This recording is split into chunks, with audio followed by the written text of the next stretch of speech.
Welcome back to the channel. In today's video, we're gonna look at Mobility Print Server and how to set it up on a MacBook. For that, we will need the link to the Mobility Print Server. You'll find it at the bottom, which is 102.168.1.117 port 9163/setup.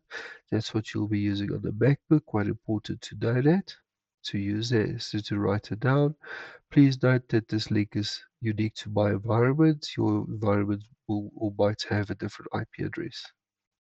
Okay, so let's go to the MacBook. At the moment, I'm at the Papercut login screen, so I'm just going to click on the browser on the address bar. I'm going to go 9163/setup. Hit the enter button, and now it will present me with the MacBook setup for mobility print. So quite simple. I'll go download it. It's going to ask me for permission. I'm going to allow it. Okay, after downloading, I can go to my downloads and I can go and click on the little icon next to the PC Mobility Print, and it should open it in my installer. Now I'm going to double click on my Mobility Print, and it should bring up the installer. If it doesn't, just note it's at the bottom. You can click on it. I'm going to go continue and agree, install. It's going to ask me for my password. This is the MacBook password. It needs to be an admin account, otherwise it won't work correctly. Okay, once it gets to this point, you're going to select a virtual queue on your environment could be called Follow Me, Follow You, Follow Your Mac, Macintosh, whatever you've called your queue for your Follow Me. I'm going to go OK, and I'm going to click OK, and you'll find that it's installed successfully.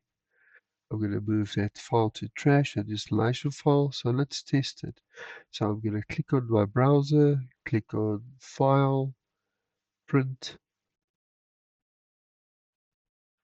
and I'll select the virtual queue from the printer list and click the print button.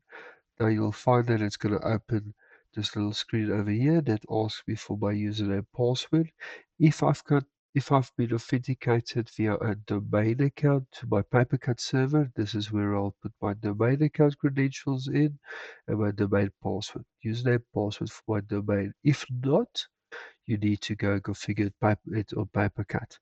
So if I go back to my Papercut server, I'll go to my Papercut admin console. Let's go. Yeah, there we go.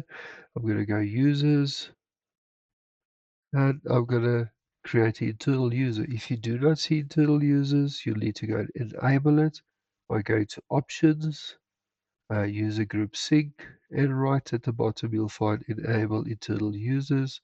You can change it so that it doesn't have guest in front. Apply it.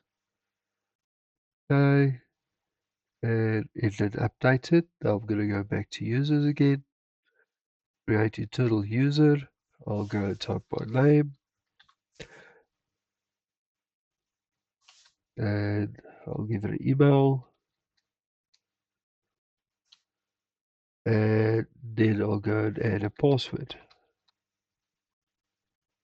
Very secure password, obviously. And then ID number as well. ID number is what you use to actually log into the printer when releasing print jobs. I can go email confirmation message to user, but I'm not going to do it because I don't have a SMTP set up. I'm going to click register.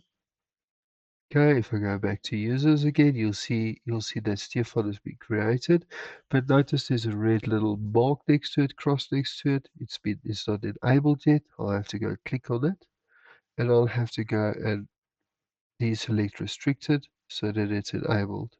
Then I'll go OK, and now I've got a full functioning account for my Papercut. So back on the macOS, that password that we used for Papercut, we'll go type it in, and we can say remember my keychain if it works good, and then it should be printing. So if I open my printing section, See what it does. You'll see that it says Stefan accepting and it's gone. That means our printing is working successfully on our MacBook.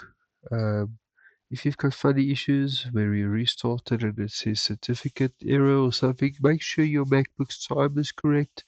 It could be your server time, that could be out of sync with your MacBook. Just ensure that both are on the same time. With the time zone doesn't really matter, just as long as the time is correct to the time zone. If you've got a different time zone and your time is set to South African time, it will cause issues as well. So just a couple of things to look out for. And that's about it. Hope you enjoyed the video and thank you for watching. Bye bye.